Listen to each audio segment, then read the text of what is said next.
You're listening to Conferences Online Allergy from Children's Mercy Hospital in Kansas City, Missouri. Today is July 17, 2023, and I'm your host, Dr. J. Portnoy. Our topic today is our orientation series on asthma. Our presenters are yours truly, Dr. J. Portnoy and Dr. Aarti Pandya. We're in the section of Allergy and Immunology at Children's Mercy Hospital in Kansas City, Missouri.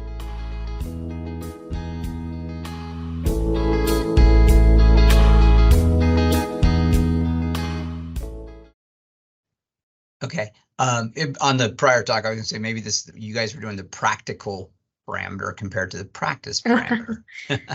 We'll play on words here. That's all. So, all right. Not to imply that practice parameters are impractical, but yeah, that's true. Ahead. Yeah, I didn't mean to insinuate that anyway. All right, as we move on to our second topic for today, this is our orientation series, Conferences Online and Allergy. We have Dr. Portnoy and Dr. Pandya who will be speaking on the clinical management of asthma. Thank you. Yeah, I just want to apologize. The picture on the left is showing somebody using an inhaler incorrectly. So don't take it as an indicator of how to use it properly. It's just that this was an easily available clip art that I could grab a hold of. Anyway, welcome back to our COLA 2023 orientation series. We're trying to cover the most important commonly seen conditions that are seen by first-year and second-year allergy fellows in preparation for being in clinic seeing your patients. And so the second one after rhinitis or nasal dysfunction syndrome is asthma. And these are our disclosures. None of us have any disclosures except I am a speaker for Thermo Fisher, which has nothing to do with asthma. These are the learning objectives. Okay, here's a question, and maybe you could answer these, Dr. Pandya. 6-month-old with several days of fever, wheezing, and retractions. Test for RSV is positive. Does this patient have asthma? Probably a little early to diagnose that particular individual with asthma. However, there is some the long-term monitoring of symptoms potentially that may need to be done, but that individual probably a little early to diagnose with asthma. They might have it with RSV. Because normal non-asthmatics will cough and wheeze also with RSV, so it's a pretty strong virus. Right. There is a vaccine coming out, by the way, and I plan to get it this fall for myself, and it's available for kids down to up to 6 months old. A 2-year-old, their third episode of wheezing, coughing, and difficulty breathing. Does this patient have asthma? They could have viral-induced wheezing. They could have asthma. We'll kind of talk about that further in the slides. Okay, what about a 5-year-old with persistent cough each fall? No history of wheezing, no response to albuterol. We see a lot of this. What do you think? They could. We have to, distinguish a little bit further about that. And in terms of no response to albuterol, as you mentioned in the first slide with the picture, are they using their medications correctly such that you expect a response or not? So they could. 10-year-old with difficulty breathing only during vigorous exercise, no wheezing or coughing. Again, they could have exercise-induced bronchospasm. They could have exercise-induced asthma. Depends on our additional detailed history taking and potentially diagnostic tests. Yeah, when I hear something like this, I usually start to think vocal cord dysfunction, but it could be asthma too. Again, these are all kind of ambiguous, and they're intentionally so. Because it sort of raises the question, what is asthma? Is it just something I recognize when I see it, or does it actually have criteria? These are the criteria. Asthma is a syndrome. It's not a disease. There's not one genetic thing that causes asthma. It's actually hundreds of different diseases that all kind of appear together. We call those different diseases phenotypes. I don't know what that means, but it's a syndrome. And the syndrome can have criteria rather than diagnostic tests to prove it. So asthma has criteria. One criterion is that it is a lower airway obstruction. It could also include upper airway such as croup, but not vocal cord dysfunction. So I guess it's not really upper airway, it's sort of middle airway in the trachea like croup. but not vocal cord dysfunction and not upper airway. It's just lower airway obstruction. The obstruction has to be variable. It's not a fixed obstruction. It's not a vocal cord paralysis. It's not a tracheal vascular ring or something like that. And it has to recur. It happens more than one time. Now, I don't know of any parameters that list these criteria this way, although I've published papers in which I've done that. But to me, this is a practical thing that you can apply these criteria to any given patient and determine whether they meet the criteria for asthma. Because after all, you have asthma when you meet the criteria for having asthma. So we need very specific, easy to apply criteria. Notice I've never seen a practice guideline that said that age was a factor. Basically, you can have asthma any time that you meet the criteria for having it at any age. Clearly, newborns probably haven't met the criteria, but as soon as they've had recurrent episodes, then they have asthma. And the reason to diagnose is, why do we care if they have asthma or not? Actually, what's the matter? What's the difference? It's the best predictor of future wheezing is previous wheezing. So basically, we call it asthma because they're likely to have future wheezing, and the patient can be prepared to treat that when it happens. That's the only reason we care if we call it asthma. What do you think? Yeah, there's some excellent points that Dr. Portnoy mentioned on here. With regards to asthma, we know that it's a very heterogeneous disease, as kind of presented in the previous slide. Reversible airway obstruction is kind of the key to remembering that. And you will hear patients come to you that say, oh, I was told that my kid can't be diagnosed with asthma until they were 7 years of age, et cetera, which is certainly not true, as Dr. Portnoy mentioned. You have asthma when you meet the criteria, and the reason to call it asthma is because if you've wheezed before, you're going to wheeze again. Be prepared to treat it. We fight with this all the time in pediatrics. In adult world, it's probably all the asthmatics are called COPD or something like that. But in kids, asthma is a very common condition, but it's often called bronchitis, bronchiolitis. I could call it Joe Blow's disease, which I think is more appropriate. Wheezy bronchitis, verging on asthma. Oh, he'll outgrow it, asthmatic bronchitis. And my favorite, reactive airway disease. Pediatricians use that instead of calling it asthma because they don't want to label children. That's a kind of a cast back to when pre-existing conditions kept children from being covered by their health plan, and it made sense to pretend that they didn't have asthma when they actually did. With Obamacare, pre-existing conditions cannot be used as a reason to deny coverage, and therefore there's really no harm in calling it asthma. If you call it something else, the kids might not get treated. They'll get antibiotics instead of the treatment that they actually need for their asthma. So I think it's important to call it asthma if that's what they have. What do you think? Yeah, agreed. And it also kind of helps them understand their disease process a little better.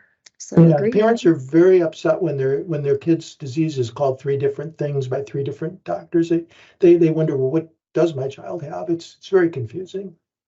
So in terms of getting an asthma history, do you want to go through the history, Dr. Pandya? Absolutely, yeah. So symptoms, especially for our younger kids that we see at Children's Mercy, we ask about if they've had coughing, wheezing, difficulty breathing. When you have a patient who's a little bit older and able to delineate further, you can also ask about chest tightness, as that is a common symptom that occurs with asthma too. And which symptoms occur may kind of delineate what is going on at the airway level. For instance, cough indicates inflammation, whereas wheezing indicates airway obstruction, difficulty breathing, and chest tightness may indicate both. And then how often are the symptoms present? This is very important for us to know in terms of during both the daytime and nighttime, because it helps us delineate whether the patient is a persistent asthmatic or an intermittent asthmatic. Are they just having episodic symptoms that are less than twice a week, or are they having persistent episodes that are having multiple days a week, or nightly symptoms that are waking them up every night? That does help delineate, you know, which category in the persistent they fall under. So very important at the fellow level to kind of ask about that so that you know that off the bat. And then the time course, of course, we want to know what's triggering them. Is there upper respiratory tract symptoms, or infections that trigger their symptoms, exercising that's triggering their symptoms, seasonal patterns that affect their symptoms. hot and cold air, things like that, you can certainly obtain. And so that time course helps delineate that a little bit further as well. Yeah, I think the seasonal tells you if they have allergies, if it's in episodes, in kids at least, it's colds. And that is the most common trigger of asthma. And the reason we know that is during COVID, when nobody got colds, there was no asthma. We didn't have any admissions. We didn't have any emergency room visits. The pollens, the allergies were the same. The smoking in the room was the same. That all the other stuff was the same. The only thing that was different was colds. And when you got rid of the colds, there was no asthma in kids. I don't know about adults. We work at a children's hospital. But to me, that means that kids, for the most part, their asthma is triggered by colds. And if they get lots of colds one right after another, it can seem like it's persistent, when in fact, it's just multiple colds. So these are the triggers. It's good to just go through it. There are allergic triggers: pollen, mold, furry animals, dust mite, cockroach, rodents. And if there are allergic triggers, we will test them for allergies and see whether these are triggering it. And I usually do the test if it's persistent. If it's just occasional episodes, I tell the parents, gosh, the cat doesn't go away when you're well and then come and visit you for 2 weeks, once a year, and that's why you have a trigger. It doesn't make sense that an allergy would trigger intermittent symptoms unless you have an intermittent exposure. There are irritants: smoke, particles, air pollution. The most common trigger is rhinovirus, respiratory syncytial virus, many other cold viruses. And I've always had a problem with acid reflux and sinusitis and emotions as a trigger for asthma. I keep thinking of a study where patients with acid reflux were treated aggressively and it had no effect on their asthma. So I don't think reflux causes asthma. I think asthma causes reflux. The negative pressure causes the acid to come up. So I think it's just the opposite way. And of course, exercise can be a trigger for asthma. Any other thoughts? But I think you summarized that very well. Thank you. These are some tests, because we have to do tests. We love tests. For asthma, we can measure flow with a spirometer. We can measure inflammation with a fractional exhaled nitric oxide. Now, why would we do a test for asthma? As before, we mentioned with rhinitis, it's used to help to make or confirm a suspected diagnosis if you're not sure. You don't have to do a lung function test to make the diagnosis. We have criteria, but if the criteria aren't enough to really confirm it and you're still not sure, or you want to quantitate it, but what's the best treatment or help monitor asthma control over time, then one of these tests might be helpful. It's important. I see a lot of patients send in and they're said, well, they can't have asthma yet because we can't measure the spirometry. You don't need spirometry to make the diagnosis. You do a test when the results will help you make a decision about the treatment. And when I rotate through the clinic downtown with the fellows, I'm often told, well, the patient's here for their annual spirometry. The patient's doing really well. I have a problem with that. I personally don't do an annual spirometry. I rely on how they're doing. If they're doing really well and their spirometry is low, am I going to tell them to take more medicine when they don't feel like they need it? They're not going to take it. If their spirometry looks great, but they're wheezing and having symptoms, am I going to tell them not to take their medicine? I don't actually use spirometry if I don't have a specific question to ask for any particular purpose. So I'm just putting that out there. What do you think about that? Yeah, there's definitely heterogeneity in how, the spirometry issue can be approached. The one thing I want to mention, Dr. Portnoy said, you don't need a spirometry to make a diagnosis. That is absolutely correct. So when we talk about reversible airway obstruction, that can also be, obtained or ascertained if the patient has taken a trial of medicines and depending on what their response is, assuming that they've been compliant, used correct technique, and whether they have an appropriate response or not. In children, excuse me, who are not able to comply with the technique, that can give you diagnostic information alone. And then monitoring spirometry over time, like I said, there's a lot of heterogeneity in that approach. Some people say if you have an inhaler that you occasionally use every couple of years, you can obtain a spirometry, just especially if you have a suspicion that someone is a poor perceiver of their symptoms. But then you have other approaches where the spirometry is only repeated if the symptoms change. So you may see in your clinic some heterogeneity with that approach. See, this is where my contrarian comes in, because if they're a poor receiver, you can tell them, hey, you're a poor receiver, you need to use more medicine. They're not going to do it. At least my experience. Yeah, pulmonary function tests are very widely available and often used to diagnose and treat asthma. This is just a spirometry showing a flow volume loop. And you can see that with the flow volume loop on the left, the curve kind of goes up and then comes straight down after the bronchodilator when they're not obstructed. When they are obstructed, the size of the curve is much smaller and it's more scalloped out. So I kind of like the flow volume loop because I can tell a difference in the shape of the curve. The one on the right is a volume time curve, and if a patient has obstruction, the curve is a little bit flatter, but sometimes it's hard to tell how steep or flat the curve is. It's hard to appreciate, whereas the change in the shape of the curve is easier. So I kind of rely more on the left-hand curve than the right one. What do you think? Yeah, all great points, Dr. Portnoy. So again, from the fellow standpoint, if we look to our left, make sure you know where the inspiratory curve as well as the expiratory curve are. And then you also delineate the volume versus flow, how well they did. You can kind of delineate how the curve looks in terms of how well they did on the test. And then the curve to the right, you want to look at exhalation time as well as reproducibility to make sure you got kind of accurate results with your spirometry. Yeah, very good. And then pheno, do you do pheno? I have done pheno for various different reasons. Couple of things, if I can mention about this particular slide. So we have different values that are written here. This is the fraction of exhaled nitric oxide. The value that you get in these individuals and how you interpret that is going to be different in adults versus children, as kind of shown here in our figure. And there are various things that can either falsely increase or decrease our fraction of exhaled nitric oxide. Essentially, we are looking at airway inflammation. Some individuals look at this potentially as a diagnostic tool. Some individuals look at this for compliance with the medication. So there's various different purposes of pheno.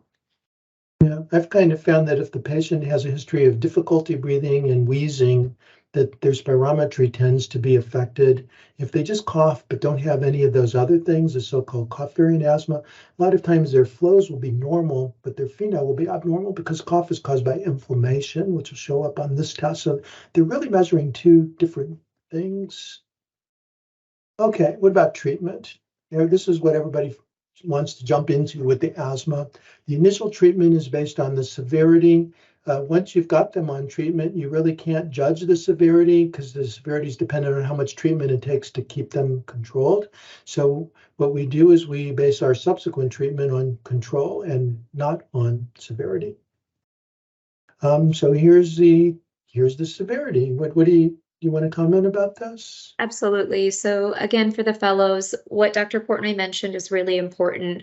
The time that you quantify the severity is ideally at the visit where they're not on any controller therapy. That's the time that you can quantify the severity. Once they're on it, it becomes a little bit more difficult to do. And sometimes they will come to you on different therapies as well. So that's couple of things to remember.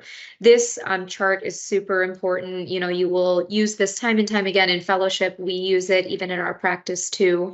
The important things to remember on this chart are on the very left-hand column where it says components of severity. We have impairment and risk. This is always important to quantify in patients. So with regards to impairment, how do we quantify that? We see the degree of daytime symptoms, nighttime awakenings, use of a reliever therapy, interference with normal activity as well as their lung function. Now, these things may change depending on the patient's age. So there will be a different chart for children who are 4 years of age and younger, and adolescents who are 12 years of age and above. So just remember that, and those are all written in our GINA guidelines as well as our NRMP guidelines as well, or NRP guidelines, excuse me. Yeah. And then go ahead.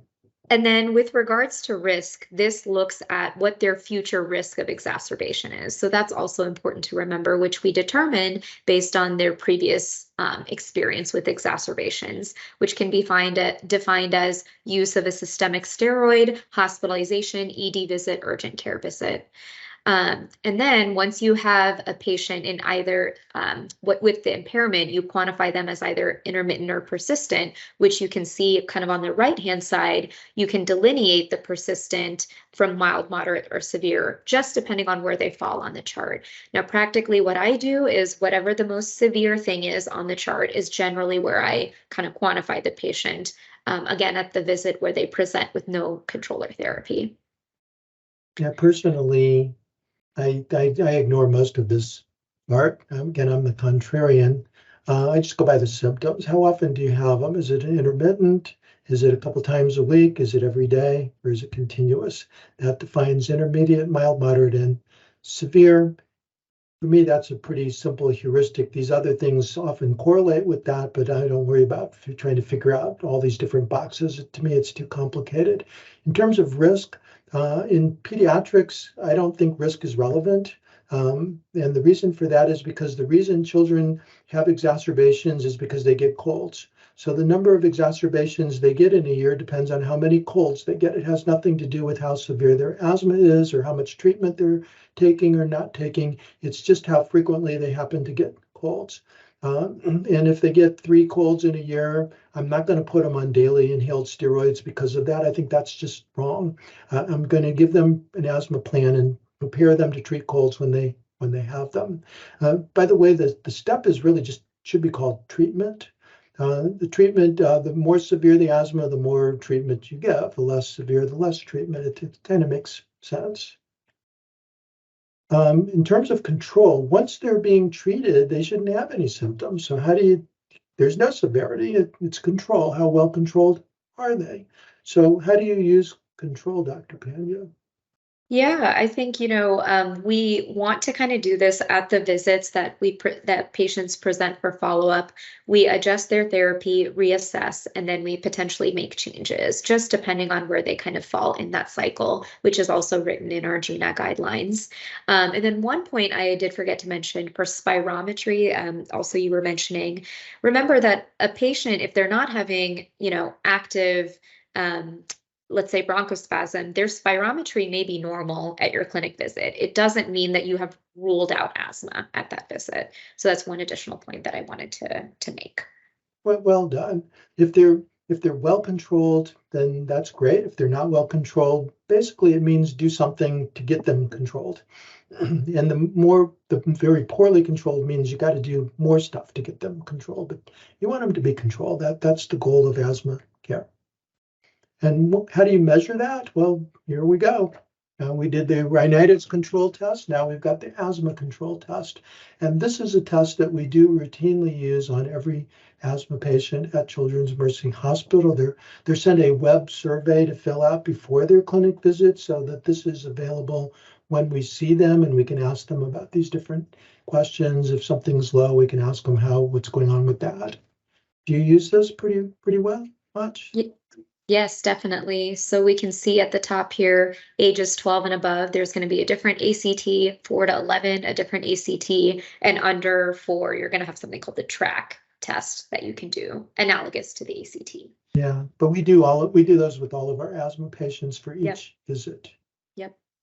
Okay, let's get to treatment. This is what everybody wants to hear about anyway. We're done diagnosing. Now we want to treat them.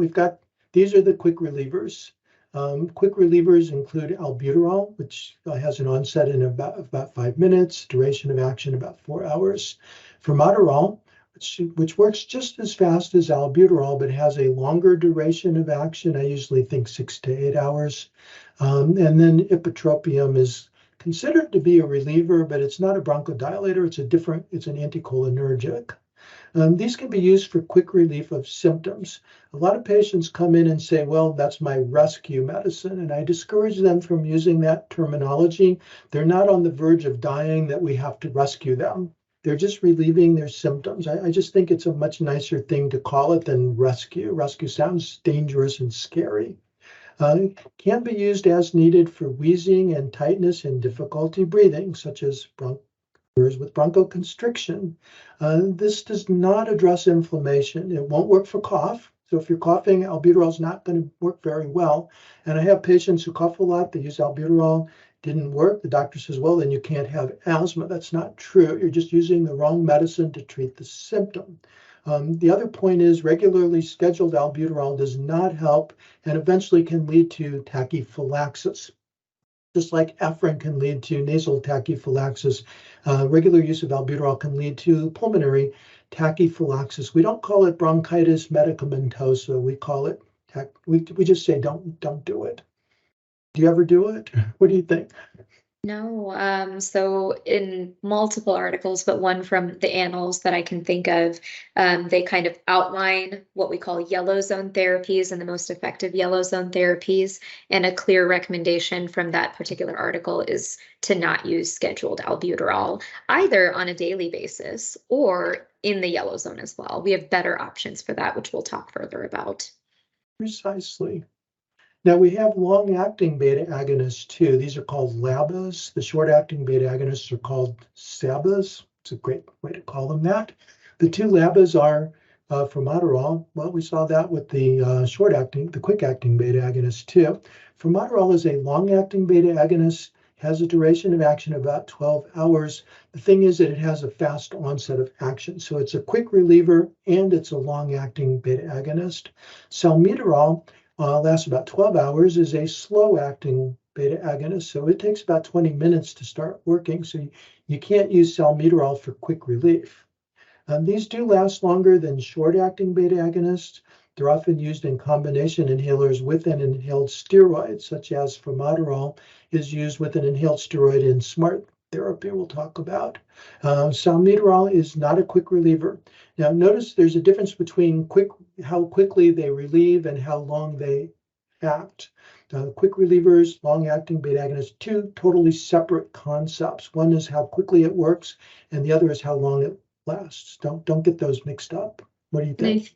And I think I added this in a further slide later on, but I forgot to add in this one. There's also vilanterol, which is a slow-acting LABA, which has a duration of 24 hours.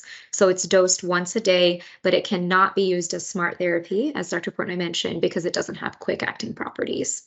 Now, I have to say I've never used it, but in pediatrics, it's not something that would come up very often, but I think in the adult world, it's used more commonly.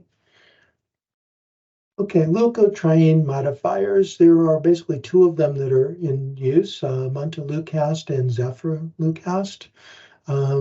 These are marginally effective for asthma. I've never been impressed. And they do have this black box warning, suicidal ideation, night terrors, vivid dreams. Anyway, my parents, whose kids are put on leukotriene modifier, mostly montelukast, often report not only does it not work very well, but their kids have significant side effects from it, behavior changes and so on. So I usually tell them just go ahead and stop it. It's not very effective anyway. There was a time when it was considered to be vitamin S. Basically, if you didn't know what to do, you put them on Singulair. That's what the S stands for.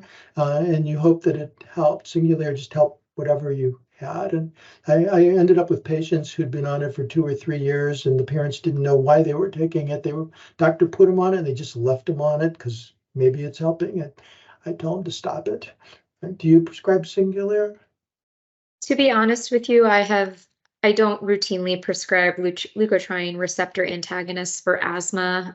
So a couple things to mention about this. Firstly, with zephyrlukast, this can cause some long-term liver issues. So there's recommendations for monitoring LFTs while patients are on this medication. With montelukast, there's some information about using this medication, especially for individuals who have exercise-induced bronchospasm. As well as using it as a yellow zone therapy. We know that in studies, it is not effective as a yellow zone therapy. But to answer your question, Dr. Portnoy, I generally, if someone needs a controller therapy, I don't put them on just these. I move to using inhalers. Yeah. Okay, speaking of inhalers, inhaled steroids, ICS, there are many of them, and I'm sure, Dr. Pandya, you have a list of others that are used in the adult world, but these are the ones most commonly used in pediatrics. At one time, they were always recommended for daily use. If you needed an inhaled steroid, you were supposed to take it every day, twice a day, forever. There's a problem with that. Patients won't do it, and there are side effects associated with it, including costs and burden of treatment and physiologic side effects. The NIH guidelines actually spend page after page after page after page ad nauseum comparing the different inhaled steroids as if somehow this many micrograms of this one equals this many micrograms of that one. To me, that's a waste of time and paper, and it was a very silly thing to do. It's what they did, and they thought that was important. There is a question about dosing for very young children, and my approach is very different than pretty much everybody else's approach. And that is that for little kids, there's like a fluticasone 110, and then there's a 44. And for little kids, everybody goes down to the 44. I never do that. I never prescribe 44. I never prescribe Symbicort 80. It's always the 160, even for little teeny kids. Why would that be appropriate? Because little kids need a lower dose. They take smaller breaths. And the amount delivered is equal to the concentration times the volume. And the volume is much lower in little kids, so they're already getting a lot less. And if you reduce the concentration and the amount delivered, the dose is subtherapeutic. And I've never found patients to really do well with Flovent 44 or Symbicort 80. So I always prescribe the higher dose, and it works really well. I'm sure that everybody else does exactly the opposite. I mean, what do you think? Yeah, I think so. I in terms of, this is just my personal practice as well, I do agree with you. I generally don't use the 44 dosing for fluticasone. And when we talk about that inhaler, one other thing I wanted to mention, there are different delivery devices with inhalers. There's the metered dose inhaler. There's inhalational powder devices that are kind of like a RespiClick device. And then there's also other devices that are kind of like an ellipta device, or one that you kind of open up like an Advair, but I'll kind of talk about that in a second. So which device you use, you may or may not need a spacer. With the metered dose inhalers, you do definitely need to use a spacer. With these other powdered inhalers, you generally don't need to use you can't really use a spacer. They have smaller particles that go, further into the airways. So that delivery device allows for that without a spacer. One thing to remember. The second thing, we kind of talked about compliance. So compliance and technique are definitely something that we want to assess very closely in our patients, especially our younger patients. We want to see if they're taking adequate tidal breaths to allow delivery of the medication, to their lungs. And so that's something else that we kind of assess there. And one other thing that I wanted to mention is kind of the dosing for young children that Dr. Portnoy mentioned. Depending on what you use, that could potentially help how you adjust in yellow zone as well. So all of those unique things are things to take into consideration when you're prescribing inhalers to patients. Now, ellipta devices, for instance, young children are not going to be able to comply with the technique that you need to use those. And so generally either a metered dose inhaler or a nebulizer makes the most sense for those patients. So yeah. Little kids can't really use dry powdered inhalers. Yeah. Very well. There are combination inhalers, fluticasone. Basically these are combination of beta agonist and inhaled corticosteroid. The inhaled steroid that have formoterol can be used for smart therapy, we'll talk about. And these are usually prescribed for more difficult to control asthma, though I have to say I should change this. Personally, I'm pretty much treating everyone with smart therapy now, regardless of their severity. Part of that's because fluticasone is being denied by all the health plans. They're insisting we use something else, and I'm just switching them all to a combination inhaler. There are biologics. We're not going to go into this. That's a whole different topic. The bottom line is they're very expensive, except allergy shots, which technically is a biologic. And it's unclear which one to use for what, but there are these phenotypes. There will be a separate discussion of that because we don't have time to go into detail about biologics. You were talking about spacers. This is the anatomy of a spacer. Everybody needs a spacer. Spacers always improve delivery of medicine into the lower airway. Some people do better with a spacer and a mask, especially little kids. There's no age above which you can't use a mask. Do I have older adolescents who prefer the mask over the mouthpiece. The thing is, make sure it fits. A lot of times, middle-aged grade school child will be given an orange mask, which is for an infant, and it just doesn't fit their face. So I always ask to see their spacer, see if it fits their face, and then I give them one that actually does fit if it doesn't fit. You'll notice that there's a frosted coating on the tube. That's an anti-static coating. If you use a brush and wipe it off until it's clear, some people will do that. Then the particles from the inhaler will stick to the surface of the side of the spacer and not go into the lung. So tell them not to do that. Just rinse it off with soap and water, but don't brush the frosting off of the side. Okay. Okay, that's all I was going to say about. We could talk about spacers for a long time. This is all we have time for. Trying to get through a lot of material. And okay, here's treatment. Okay, we could talk about this for the rest of the time, but what do you think about, how do you use this chart, Dr. Pandya? Absolutely. So this is something you want to reassess at every visit for patients. You can notice that this chart here is from our most updated guidelines. Daily oral corticosteroids have fallen off of this chart. And so really, if you have somebody who's kind of in the step 4 to 6, you do start thinking about advanced therapies, and that's when they need to come to an allergy or a pulmonary clinic.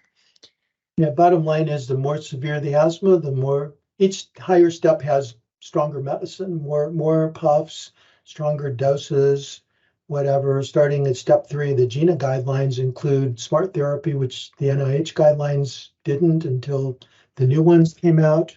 I don't think even the new ones have a chart like this that includes it, though. I think it just talks about it. But I don't know. It's hard to really make sense out of this. I think you have to have a patient who's either controlled or not controlled, and then ask yourself what would be the most sensible thing to step up to if they're not controlled, and if they're totally controlled, can you step down to a lower dose? This is kind of my heuristic. For intermittent asthma, they use a beta agonist as needed. That's it. They don't need daily treatment. For mild persistent, low dose ICS or leukotriene modifier, I never prescribe the leukotriene modifier. Consider ICS as needed, or maybe even smart therapy with an inhaled steroid and formoterol as needed. But these are all as needed for mild persistent. Even though they have symptoms on a persistent basis, they don't have to take medicine every day. They can take it when they have symptoms. And by doing that, that seems to be adequate to control mild persistent. Once they have daily symptoms, moderate persistent, then you go to a higher combination medicine, an ICS, LABA, or consider that, again, a smart therapy with the combination with formoterol. I tend to use formoterol with an inhaled steroid as my moderate persistent treatment. So pretty much all of my moderate persistent patients are on smart therapy now. You can either have a scheduled smart therapy along with as needed, or I tend to go with pure smart therapy, which means that I don't tell them to ever use anything on a scheduled basis. I just tell them when you have symptoms, use your smart inhaler. And that may be every day if they have daily symptoms, but I'm not telling them that they have to use it every day. That's just my modification of smart therapy. For severe persistent asthma, they all get smart therapy, but they probably should be put on a short course of an oral steroid until their asthma gets better, and then maybe consider a biologic, and we're not going to talk about biologics. Does this kind of match with your approach, Dr. Pandya? Yes, one thing I wanted to mention is for step 1, for individuals who are 12 and above, the GINA guidelines as well as the NIH guidelines do recognize that ICS formoterol is the preferred reliever, as Dr. Portnoy mentioned. And then the other thing that I wanted to mention, our previous chart just had omalizumab, but obviously we know there's multiple biologics that we can use for asthma. So I think those are the only 2 other things. And for the fellows, because I don't think we've defined what smart therapy is. SMART stands for single maintenance and reliever therapy. We're going to talk about that in a slide in the future, a little forward in the presentation. So why are we trying to go to this intermittent as needed treatment? Because of patient attitudes. Patients basically all say that they want treatment that provides immediate relief, but they want to use their medicine as and when they need to. They don't want to take it every day. And they've spoken very clearly, and all of the adherence studies have shown that patients don't take their medicine every day. So we should try to accommodate them by giving them a treatment that can be used on an as-needed basis. And I'm not going to go through all of these attitudes, but it's an interesting study. Basically, patients, when they're well, tend to be pretty compliant. 45% of them are compliant, but 34% of them take less treatment than was prescribed, and 21% of them actually take more treatment than is prescribed. That seems surprising. Basically, I can make anybody non-compliant by telling them to do something they don't want to do. And any of us can do that. So try not to do that. Let's have adherence and not compliance, which is interesting. When the patient's worsening, when their asthma's flaring up, then they tend to take more medicine than they were told. 45% are compliant plus. And they're at least compliant, and only a small number of them continue to be less than compliant when their asthma is flaring.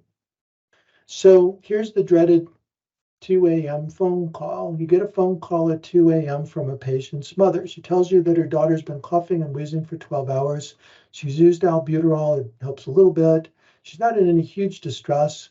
And if she has whatever you recommend, what should you tell somebody when their asthma flares up? Yellow zone.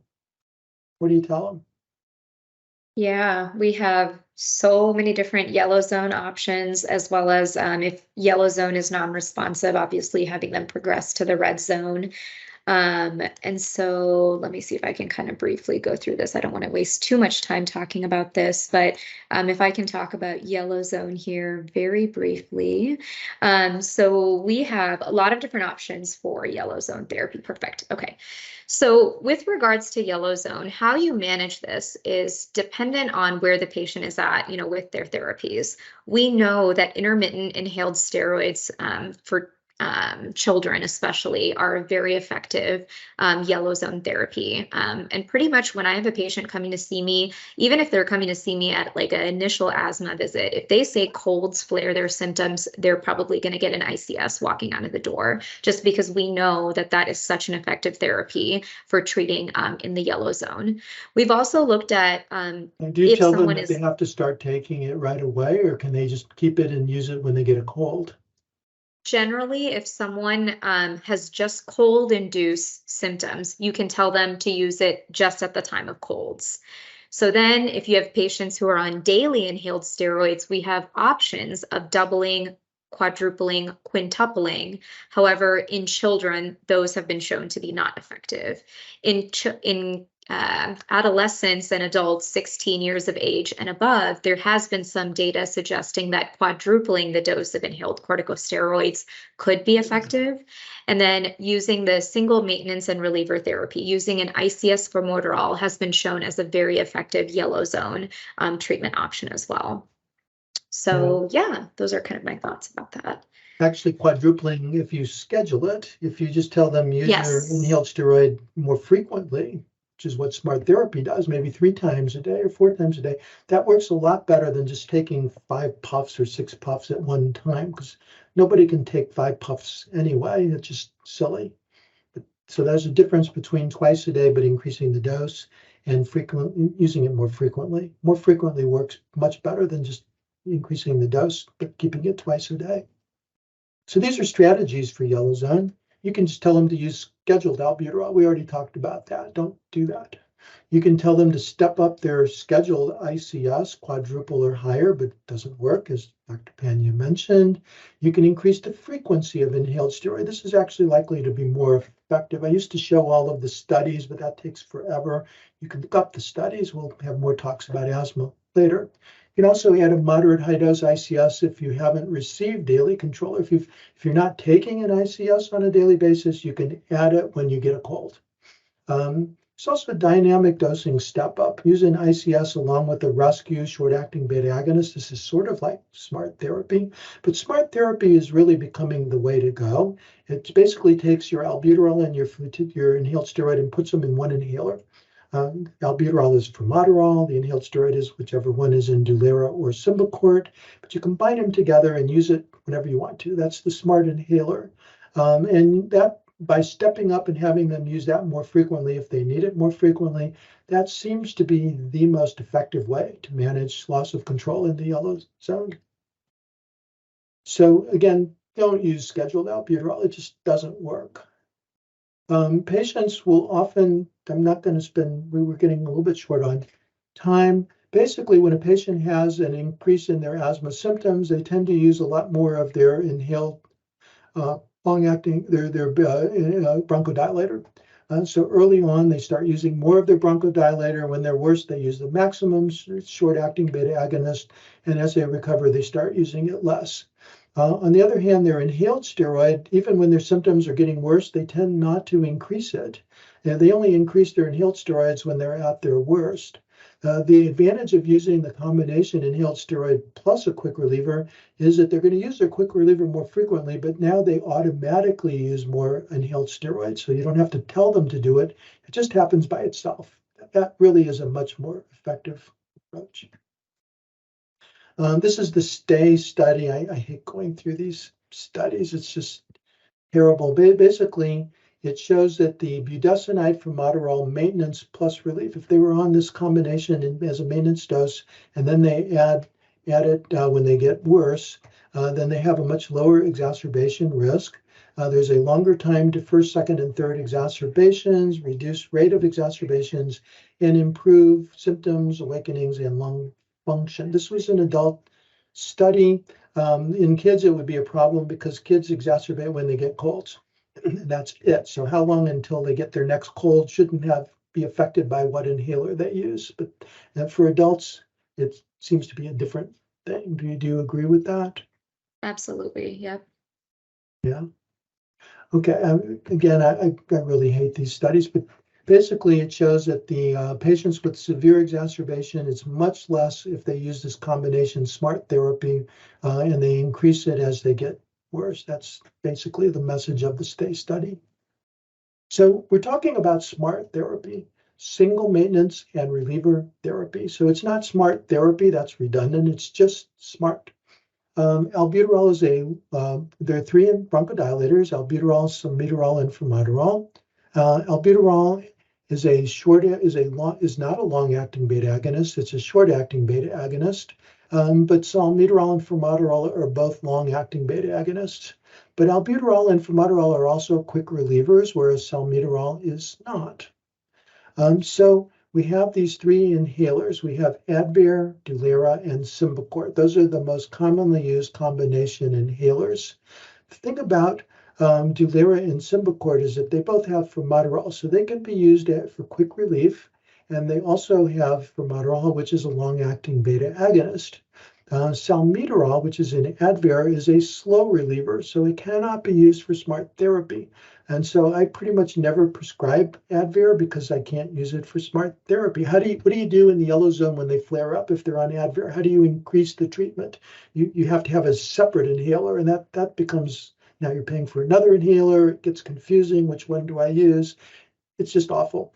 If you use Dulera and Symbicort, they can just use one inhaler more frequently, and it seems to give really good control. That's the logic behind SMART therapy. And the one more time, if I can mention, we cannot use the Lanterol, the 24-hour acting LABA, as a SMART or single maintenance and reliever therapy. That inhaler, it's dosed once a day. So some especially teenagers may have better compliance with that particular one if they do need something on a daily basis.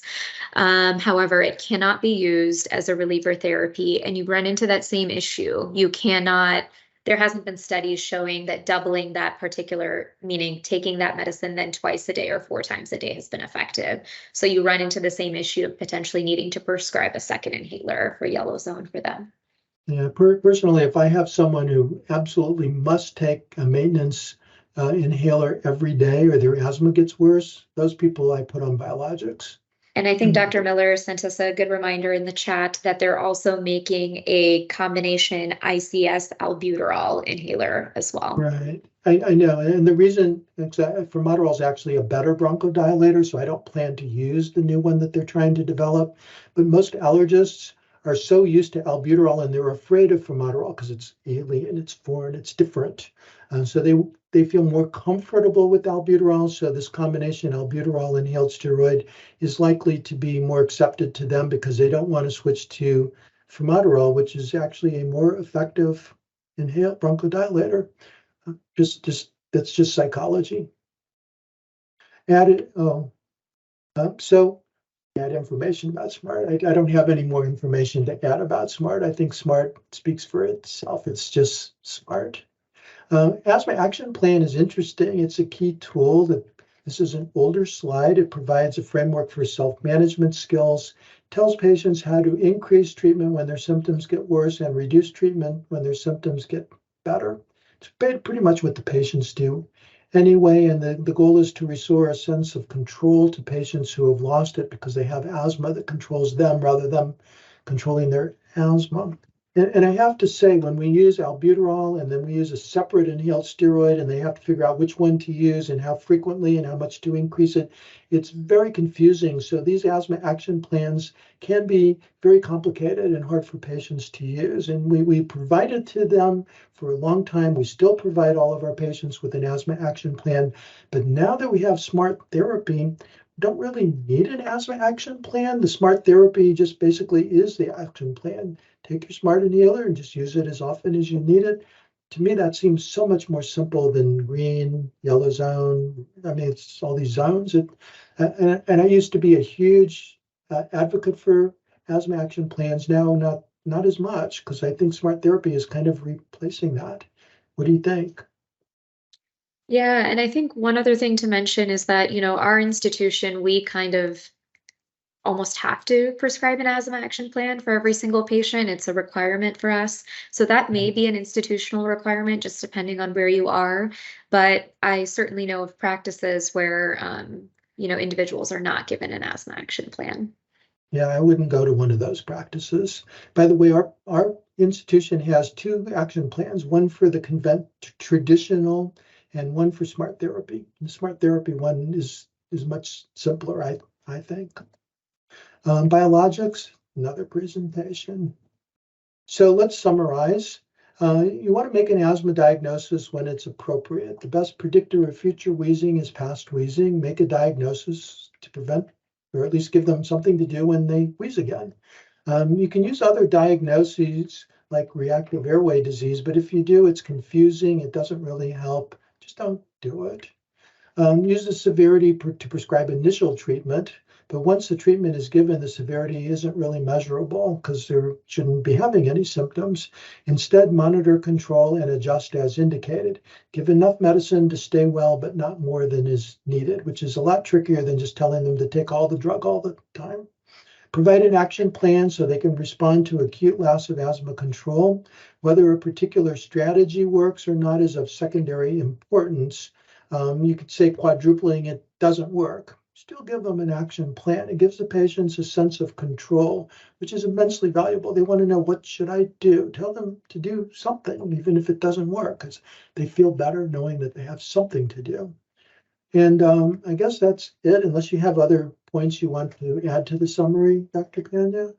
Couple of just last thoughts that I had. Make sure that compliance and technique you're assessing at every single visit. That believe it or not, patients can forget or just stop, at any point with regards to their devices. So you want to assess that at every visit, and just remember that every device has a little bit different technique that you use. So if you have any questions about that, make sure that you check in with your attending about that. And yeah, I think that's everything. Okay, great. So I hope you've enjoyed our discussion of asthma. Stay safe if there's still COVID around or whatever. And if you have any questions, you can certainly email us at these 2 addresses and we'll be happy to respond. So thank you for your attention, and I'll turn it over to Dr. Miller again. Yeah, I just wanted to open it up for any quick questions and then we'll end it. All right, I hear nothing. Must have been 100% complete. Hey, we appreciate you being here. For the listening crowd, we will meet again on this Friday, 10 to noon Central Time, again on our next 2 topics, which will be diagnostic test and allergy shots. So thanks everybody for your attention today, and thanks to our speakers. Thanks, Dr. Miller. Thank you, everyone. Bye-bye. Bye.